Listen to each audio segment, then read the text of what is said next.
The film opens with an attractive young woman named Amelia, who happens to come across an old relics shop to buy a Christmas present for her sister at the last minute. As she glances at the unusual relics, the shop owner comes out of his office and demands that she leave, since it's closing time.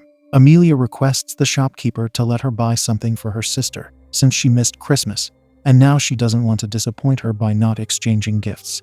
The shopkeeper indirectly hints at Amelia that almost all the people who come to his shop end up looking around and leaving without buying anything. However, Amelia shows him a fat wad of money and boldly claims that she will not leave his shop without buying a relic. The shopkeeper agrees eventually and decides to show Amelia around. Before the owner gives her a tour, he lets Amelia know that everything in the shop has a background story that makes it special and worth buying. This could be the shopkeeper's marketing strategy to attract Amelia, or perhaps the items really do happen to have some histories that define them. One way or another, the man ends up grabbing Amelia's interest with his statement. Now that Amelia is fully invested in knowing more about the relics, the shopkeeper lets her look around and pick something that he thinks her sister would find interesting. Amelia glances at a face mask and asks the shopkeeper about its story. The man compliments her eye for picking out a solid piece and stuns Amelia by confessing that he retrieved the mask from a house that was burned down, leaving several casualties.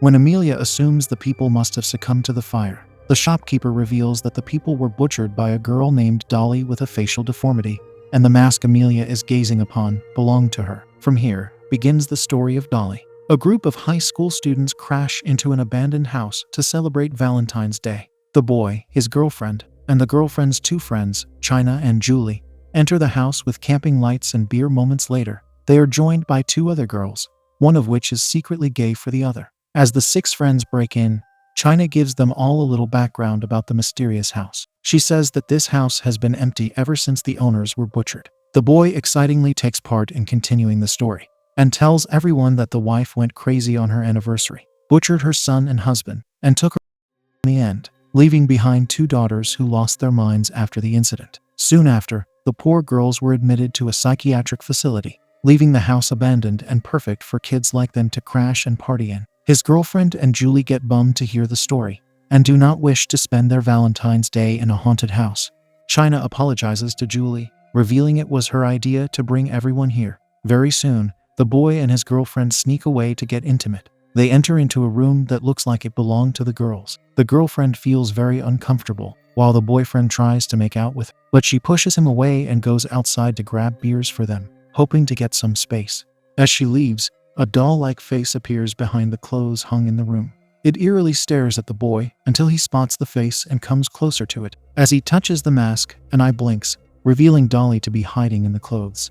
She springs out and attacks the boy. In the meantime, the girlfriend goes out and asks Julie and China for beer.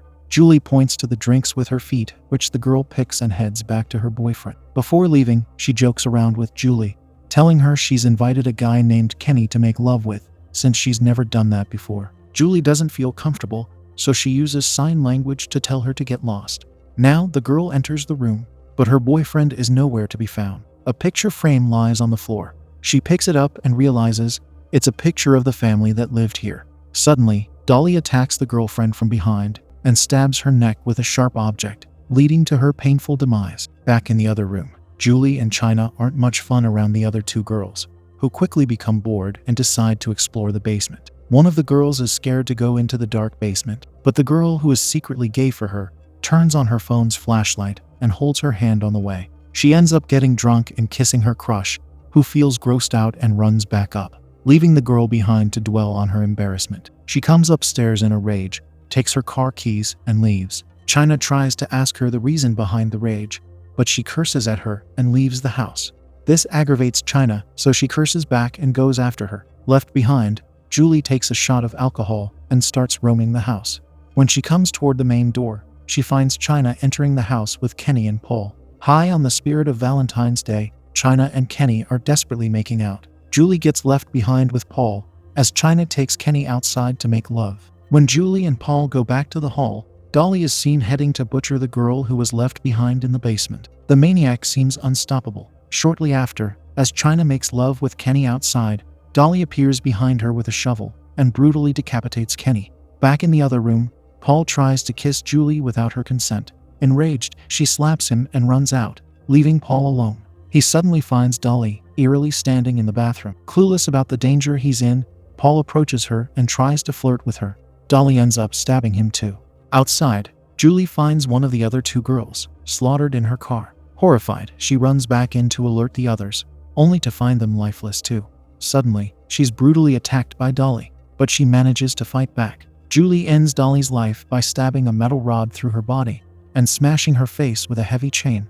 China runs into the gory scene and starts crying when she sees a lifeless Dolly. China claims that Dolly is her sister. She reveals that she brought all of Dolly's bullies under one roof so she could take revenge. But Julie was the nice one, and she didn't mean to harm her. China also reveals that she was the one who took her parents' lives and was sent to the psychiatric facility. Due to her facial defects, Dolly was ruthlessly bullied there, so she was given a hideous mask to hide her deformed face, and eventually, the two escaped together. They changed their names and got admitted to a new school, but the bullying didn't stop. Hence, they were provoked to gather the bullies and take revenge on all of them under one roof. Julie tries to calm China's nerves after what she's done to Dolly, but China aggressively approaches her, marking the end of the horrific tale. Now, the shopkeeper narrates the part where the house caught fire and burnt down in flames.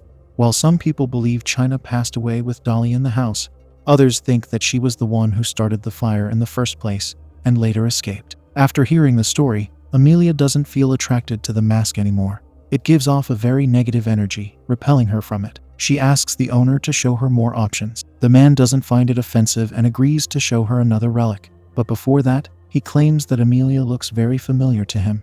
He cannot help but ask for an introduction. He also asks her if they've met before, just to be sure. But Amelia confirms she doesn't know the shopkeeper. Following this, she glances at a very weird muddy doll, which interests the man once again. He tells Amelia that the doll was officially manufactured in Germany by a rabbi centuries ago and claims that it is not any ordinary doll. According to him, the doll was purchased by a rich couple who later donated it to the shopkeeper, claiming that it was cursed. He then begins the story of a rich husband and wife who gift the hideous doll to their little son Kevin on his birthday and announce their departure for a business trip to another country. When Kevin asks when they are going to leave, the parents reveal that they are going to fly out the following night and will leave Lisa behind to babysit him. Hearing Lisa's name, Kevin becomes quiet and bothered, but when his mother asks if he likes Lisa or not, Kevin answers vaguely and pretends to be fine. Moments before leaving, the parents receive Lisa on the doorstep. They give her some basic guidelines and mention that they are leaving some money on the kitchen counter in case she needs it. Lisa acts pleasant with them and waves them goodbye as they leave. When she comes back inside the house and looks for Kevin, he runs off fearfully and hides in his room. Lisa goes upstairs to check up on Kevin. Midway, she calls her boyfriend and tells him about the rich couple's departure. Kevin slightly opens the door and eavesdrops on Lisa. He finds out she's planning to rob the house with her boyfriend, now that Kevin's parents are away for the weekend. On the other hand, the cheating boyfriend is with another girl in his car. He doesn't like it when Lisa raises her voice at him and talks harshly to her. When Lisa talks sweetly to her boyfriend in an attempt to calm him down, she catches Kevin eavesdropping on her. She immediately grabs hold of him, scolds him for interrupting her, and locks him in his room with the doll. As she goes downstairs to steal the money from the kitchen, Kevin finds an old paper from inside the doll's box, which has a spell to bring the doll to life. Kevin unknowingly reads the spell and brings the doll to life, who becomes Kevin's obedient servant. Intrigued by this occurrence, Kevin makes the perfect plan to mess with Lisa. He sends the doll out through the window to find Lisa and scare her. When Lisa hears the little steps of the doll, she gets scared and drops an expensive dish on the ground. She assumes Kevin has left the room again, so she takes out a knife and roams around the house, looking for him. Shouting and screaming, Lisa comes upstairs, but finds the main door open downstairs. When she heads down to close it, her boyfriend, who has already stepped inside the house, approaches Lisa from behind. Lisa is taken aback and stabs the knife through her boyfriend's neck, accidentally claiming his life. Lisa is horrified. She catches Kevin eerily laughing at her on the staircase. She runs after him in rage, but the doll springs up from behind her, using a little knife to cut the back of Lisa's foot. Lisa screams in pain and ends up falling down the staircase. Her wounds are too great, resulting in her demise. In the end, Kevin gets the doll to clean up the bloody mess before his parents arrive. The doll drags the lifeless bodies and places them back in the boyfriend's car, staging it to make it look like the two claimed each other's life instead. When the parents arrive after the weekend, Kevin tells them about Lisa's intention to rob the house. He lies that she later escaped with her boyfriend, who picked up a fight with. The scenes get back to the relics shop, where the shopkeeper says that the parents were horrified to hear their son's claim and decided to get rid of the doll, bringing it to his shop.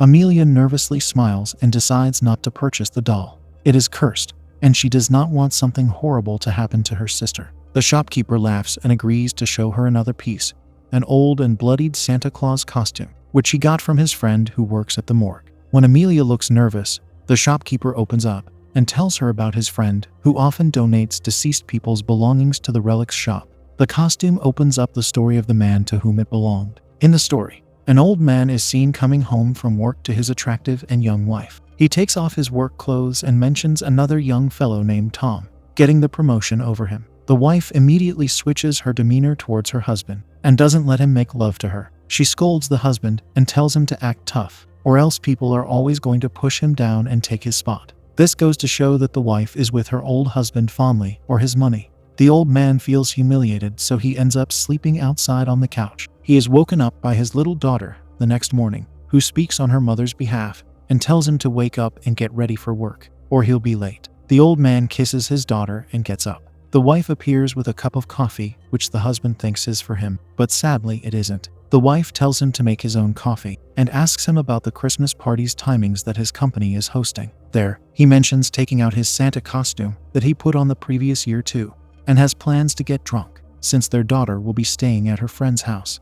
The wife rages out about his drinking problem and forbids him from it, since he messed up really bad last Christmas. The old man appeals to drink for a night since he's been sober the entire year. The wife doesn't bother and leaves him to do what he wills. He heads off to work. Shortly, his boss calls him in for a meeting and nonchalantly tells him to gear up and adopt some leadership qualities if he wants the promotion he thinks he deserves. The old man politely tolerates the indirect taunts and leaves the office. Tom shows up and intentionally rubs his promotion into the old man's face. The old man keeps bottling up his rage. He loses his mind when he catches his wife cheating on him with Tom at the Christmas party. Defeated, the old man collapses pathetically on his couch. He ends up in a bar where he takes multiple shots of alcohol and doesn't stop until he is dangerously drunk. He also befriends another guy who's lonely like him and has a conversation. Not in his senses, he unleashes the beast within him and raises his voice at the bartender, who eventually kicks him out of the bar. On his way out, he pees on the floor on purpose, further maddening the bartender. He rushes after the old man to teach him a lesson, but the drunkard perceives him as Tom and loses his calm. He ends up snatching the bartender's bat and viciously ends his life with it. He then decides to go back to the party. On his way there, he passes by a hardware shop, from where he buys gifts for everyone who's been on his nerves lately. He picks up some dangerous tools, possibly to inflict harm on each person who has emotionally hurt him. On his way to the party, the unkind voices in his head tell him to toughen up, or else people are going to walk all over him. He finally gets back to the party where he finds a female employee, mingling with the old boss to get a promotion. He approaches them like a lunatic, ready to spill some blood. He chops off the boss's head and butchers the girl on the spot with a sharp tool. He then reminds his boss that this isn't the right way to promote someone and brutally slices into him too. He then approaches Tom, who's doing with another woman. He unleashes his wrath on them, slaughtering them on his way out. When old maniac comes home, he looks for his wife, but ends up falling asleep on the couch. The next morning, the wife finds him in a disgusting state. She wakes him up with her nagging and tells him that he smells like crap. The old man asks her to bring his Santa costume from the bathroom so he can put on a little show for his daughter. When the rude wife goes to fetch his costume, she finds it soaked in blood. Before she can process what her husband's been up to, he shows up from behind and slaughters his wife too. Ending the story, the shopkeeper tells Amelia that the old man went nuts and escaped his home. He roamed the streets like a crazy hobo, but sadly his life ended when he got hit by a van while crossing the road. He ended up in his friend's morgue with a Santa costume. Amelia gets freaked out and decides to leave the shop, but the old man grabs her by the arm and doesn't let her leave. She's ruined a lot of his time just when he was going to close the shop. She needs to buy something. Amelia breaks free from his grip and tells him to not do that again. Helpless Amelia now heads back to the main counter. The old man comes across the ring on Amelia's finger, which strikes him. His memory is revived, and he asks Amelia about the ring since he has seen one just like this in the past. Amelia ignores him and asks about a certain skull placed on the counter. but the man is more interested in her ring. Here, Amelia claims that the ring was passed down to her by her mother while she was in her final moments, and there aren't many rings like this. She also shames the shopkeeper by claiming that the story behind the ring is way more gruesome than the one he's told. Here begins the story of a freaky couple welcoming a tenant in an isolated town. The tenant is a young girl named Anna who has moved to the town, orphaned after her mother's tragic demise. The house owner, Vinny, welcomes Anna warmly and takes her upstairs to her room. The two ask about each other's backgrounds and get to know one another. Anna loves her room and tells Vinny that she will be looking for a job soon. She gets nervous and assures Vinny that she's not broke and has some money saved up for the rent. Vinny tells her to not stress over the rent for now and get settled first. Before leaving, she invites Anna for dinner, where she gets to meet her husband, who keeps staring at Anna creepily. The husband ends up telling Anna about Nick, a guy who sells animal feed and is in search of employing someone. Anna becomes excited to hear about the job opportunity and thanks Vinny's husband. The following night, Anna wakes up from loud chanting sounds coming from a distance. She walks outside of her room and peeks through a window, looking for the source. It comes to her as a great shock when she sees a cult dispersing into the abyss. As she steps back, she is stopped by Vinny's husband, who denies hearing any chanting when Anna points it out. He then scares Anna back to her room with his ghastly smirk. The next morning, Anna goes to Nick's shop to apply for the job. On her way, she observes everyone looking at her with hatred. She discusses this with Nick, who clarifies that the townspeople are not very welcoming. He asks Anna if she has any experience. Unfortunately, she doesn't. Nick rejects her application, but on Anna's desperate insistence, he agrees to give her a chance. He then mentions his daughter Shelley, who will soon be moving out of town for studies. He will be needing someone to cover her spot. Anna becomes excited and makes her way out. As she leaves, she is stopped by Shelley, who tries to show her a gruesome sight. Shelley's tongue is cut off. She tries to warn Anna about something, but she immediately leaves and gets back to work when she hears Nick approaching her. Weirded out by this occurrence, Anna goes back home and is offered tea by Vinny. She sits down and discusses her strange encounter with Vinny and her husband. Oddly, the couple diverts the discussion by claiming Shelley had bitten off her tongue by herself. Soon, Anna feels woozy and realizes the couple has spiked her tea. She tries to leave, but she falls unconscious on the floor. As she regains consciousness, she finds herself in a shed where Vinny and the other townspeople are circling her. Through their dressing, it can be observed that they are a part of some cult. Soon, Vinny announces that she worships the moon and sacrifices a girl's life each year, in hopes of getting pregnant since she cannot biologically have children. However, when they the innocent Anna, the couple gets pregnant and gives birth to Amelia. At the end of the story, Amelia tells the shopkeeper that her mother always called her a special child, but never told her the reason behind it until her final days. Before her demise, she told Amelia how she was born and handed her a ring. Now, Amelia pretends to not believe in the story, but the shopkeeper reminds Amelia of the truth behind them. He has a crazy flare in his eyes. He tells Amelia to always believe in stories since they are a way to keep the long-gone people alive, and it holds the power to preserve the essence of the past. As the conversation keeps escalating, the shopkeeper tries to buy the ring from Amelia in exchange for anything she wants from the shop, but Amelia keeps refusing his offer. This leads the shopkeeper to unleash his intrusive thoughts and whip out his weapon to take her life and claim the ring. Unfortunately, when he bends over to grab his weapon, Amelia's cult members enter the shop with their ghastly weapons and tools. Here, Amelia reveals that she's been tracking the shopkeeper's activities for a long time. She knows all about his evil nature and how he butchers people and steals their things. She knows that he later makes a fake background story to attract the customer. From her talks, it is revealed that the shopkeeper had executed his twin sister for the same ring that Amelia has. He then sold the ring to someone who turned out to be Amelia's cult member. When this came to Amelia's knowledge, she started keeping tabs on the old man and plotted vengeance for her sister. She gets her men to grab the shopkeeper while she cuts his wrist and spills his blood. She then takes the skull from the counter and confesses that she knows it belongs to her sister. This was why the shopkeeper denied telling her the background story when she pointed at the skull earlier. Now, Amelia takes the skull, pours the shopkeeper's blood around it, and performs a ritual taught by her mother to bring her sister back. Miraculously, the twin sister comes back to life, but she is reborn as a reptile. Amelia welcomes her reptile twin and feeds the shopkeeper to her. Like the victims in his stories, the shopkeeper also meets a gruesome end.